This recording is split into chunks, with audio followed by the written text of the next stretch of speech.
Bonjour mon frère, bonsoir ma soeur, bonjour mon frère, bonsoir mon frère, bonjour mon ami, bonsoir mon ami. Je suis là pour partager un verset avec toi. Ce verset se trouve en Matthieu 24, verset 3. Je ne vais pas lire tout le verset, je vais lire une partie. Alors, que dit ce verset? Dis-nous quand cela se produira et quel signe annoncera ta venue et la fin du monde. Voilà, ce sont les disciples. Comme ils savaient que Jésus, le Messie, devait partir, alors avant que Jésus s'en aille, les disciples voulaient, parce qu'ils étaient au courant, ils avaient entendu parler de la fin des temps, alors ils demandaient à Jésus, le Maître, des signes. Alors, je vais parler un petit peu des signes de la fin du monde. Je ne vais pas parler de tous les signes, puisque on va dire que presque tous les signes, les prophéties concernant le retour du monde, le retour de Jésus, concernant l'enlèvement de l'Église, toutes ces prophéties-là sont déjà accomplies. Il ne reste pas grand-chose. Il ne reste pas grand-chose. Euh, le coronavirus, par exemple, le coronavirus est un signe de la fin du monde. Le coronavirus est un signe de la fin du monde, facilitant la mise en place du nouvel ordre mondial. Le nouvel ordre mondial est un autre signe de la fin du monde. Qui dit le nouvel ordre mondial dit un nouveau système. Ce nouveau système a pour caractéristique une politique unique, la pensée unique, la monnaie unique, une religion unique, où il sera demandé, d'adorer un Dieu différent de notre Papa Yahweh. En fait, le but de tout cela est de placer la population mondiale sous le contrôle d'un seul homme, que la Bible appelle l'Antichrist. Tu vois un peu comment cela se passe depuis 2020. Les nations font pratiquement tout et la même chose en même temps, ensemble. Elles prennent les mêmes mesures, même si les gens ne sont pas d'accord. Tu vois, donc c'est ça. Parlons un petit peu de l'Antéchrist. L'Antéchrist, lui, va diriger totalement le monde à partir de Jérusalem. Donc son quartier général sera à Jérusalem. Alors comment il va faire comment il va faire? Donc se faisant passer pour le Messie, il va s'asseoir dans le temple. Actuellement, ce qu'il faut savoir, c'est qu'il n'y a pas de temple à Jérusalem. Mais environ 500 années avant Jésus-Christ, le prophète Daniel avait prophétisé un temple à Jérusalem dans les temps de la fin, d'après Daniel chapitre 9, verset 27. Dans ce temple, une statue idolâtre sera érigée. On va placer une statue dans ce temple. Ce temple, ce sera le temple de la fin. D'autant plus, lors de sa première venue, Jésus a confirmé qu'il y aurait bien une statue dans le temple de Jérusalem à la fin des temps. Il a confirmé par ces mots, euh, que nous lisons en Matthieu chapitre 24, verset 15. C'est pourquoi, lorsque vous verrez l'abomination de la désolation dont a parlé le prophète Daniel, établie en lieu saint, donc en lieu saint, on va dire le temple. Et Jésus dit que celui qui lit fasse attention. Ici, l'abomination de la désolation, c'est la statue qui sera placée dans le temple. Il sera demandé aux gens de l'adorer. Mais ceux qui auront refusé seront arrêtés, emprisonnés et même décapités. La statue sera dans le temple à Jérusalem. Mais le monde entier, ok, le monde entier la verra. Ok, la statue sera dans le temple à Jérusalem et le monde entier la verra et sera obligé de l'adorer. Donc, ne me demande pas comment la statue sera-t-elle vue par tout le monde. Ne me demande pas ça. Tu sais, avec la nouvelle technologie, tout est possible. Hein? Tout est possible avec la nouvelle technologie. Peut-être peut-être que cette statue sera vue au travers de l'hologramme. Aujourd'hui, on voit des gens font un grand meeting retransmis dans différentes villes. Par exemple, je suis à Paris et en simultané dans d'autres villes. D'accord, je suis à Paris.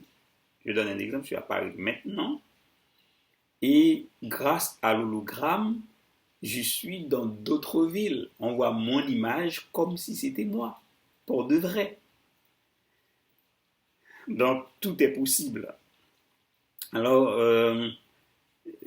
les Juifs, eux, c'est en voyant la statue dans le temple, c'est en voyant la statue dans le temple que les Israélites, que les Juifs vont comprendre qu'ils s'étaient fait piéger par un faux messie. Parce que tu sais, l'antichrist, c'est celui qui est contre Christ. L'antichrist, c'est celui qui est avant Christ. Il sait que Jésus doit venir. Il sait que Jésus va venir. Alors maintenant, il va prendre les devants. C'est ainsi qu'il arrivera à tromper, à piéger le peuple d'Israël. Et selon l'apôtre Paul, cet antichrist ou l'adversaire, là l'apôtre Paul l'appelle antichrist, l'adversaire, l'homme du péché ou l'homme impie, cet homme, lorsqu'il va arriver, lorsqu'il va se présenter, il va s'asseoir dans le temple de Dieu. Et il va s'auto-proclamer Dieu. Il va se proclamer lui-même Dieu. Alors c'est le comble. C'est le comble. Ce troisième temple en question va être construit très très bientôt. Pourquoi je dis que ce troisième temple va être construit très très bientôt?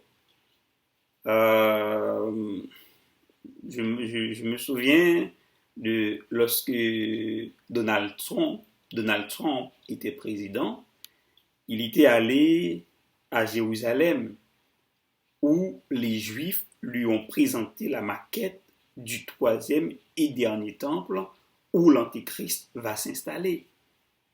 Et à cette époque, les Juifs, les Israélites disent que les plans sont prêts. Les plans du troisième temple sont prêts et que leur génération est prête aussi. Oui, ils ne blaguaient pas. Effectivement, tout est prêt concernant le nouveau temple.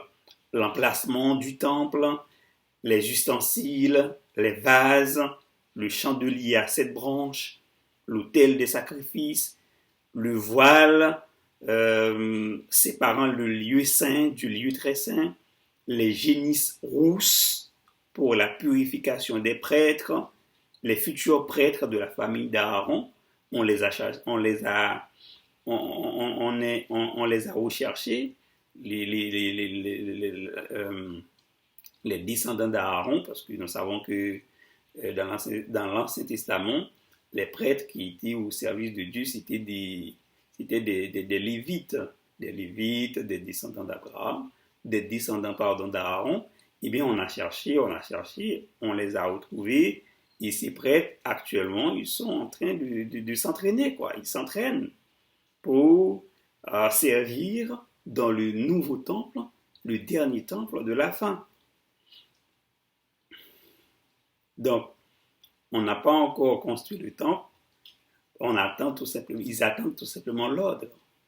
Et je peux vous dire que la demande est déjà faite. Ils ont déjà fait la demande. Alors que c'est très bientôt. Alors, cela se passera au milieu de la grande tribulation. La grande tribulation que la Bible appelle la détresse de Jacob. Et quant à l'Église, elle vit ses derniers moments sur cette terre.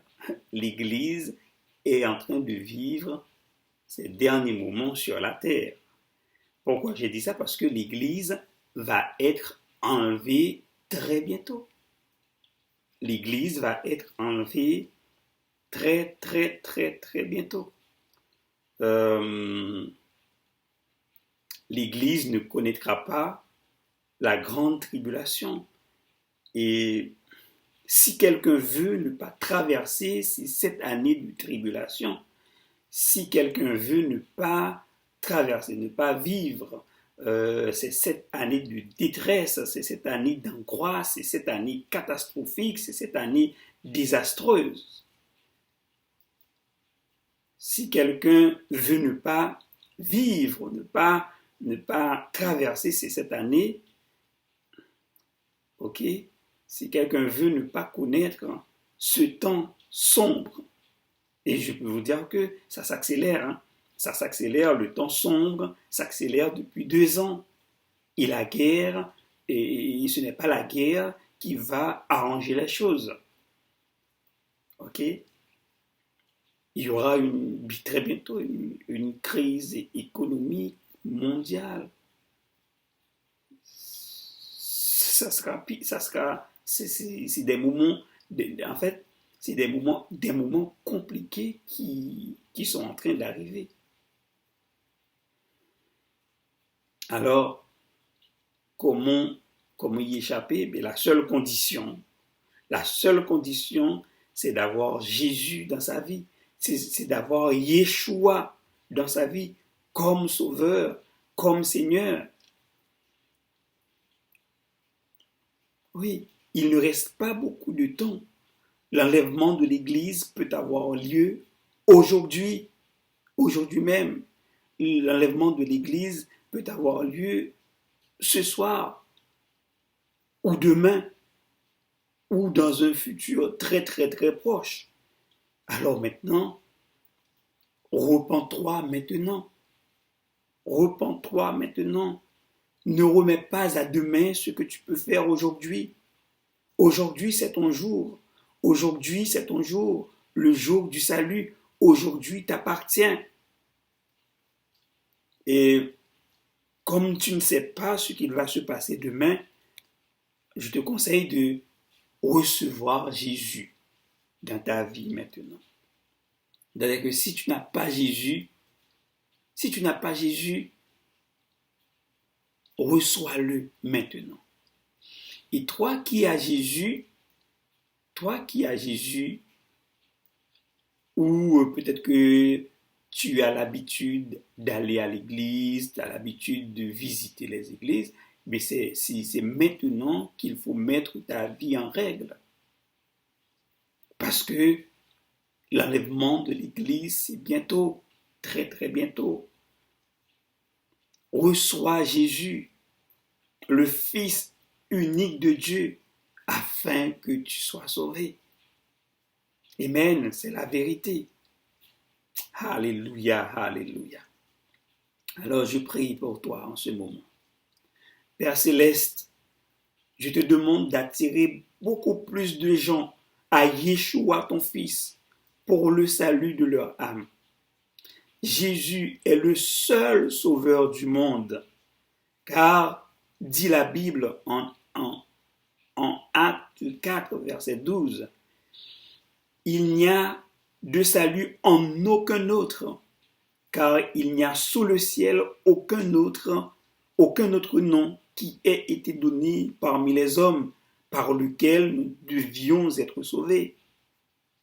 Père, je prie que tu fasses grâce à chaque personne qui a écouté cet enseignement. Attire à Jésus, Père, les indécis, les perdus, afin qu'ils aient la vie éternelle. À ceux et celles qui attendent l'enlèvement de l'Église, je prie qu'ils restent branchés, qu'ils restent connectés à Jésus, le Sauveur, l'unique Sauveur du monde, pour toujours. Au nom de Jésus, Père, je te prie. Amen. Amen. Alors, mon ami, si tu as Jésus dans ta vie, félicitations. Sers-le de tout ton cœur. Sois fidèle jusqu'à la fin. Et maintenant, si tu as des amis, si tu as des proches qui ne sont pas encore sauvés, je te demande de partager cette vidéo avec eux. Demeure béni dans le nom de Jésus. Jésus revient bientôt.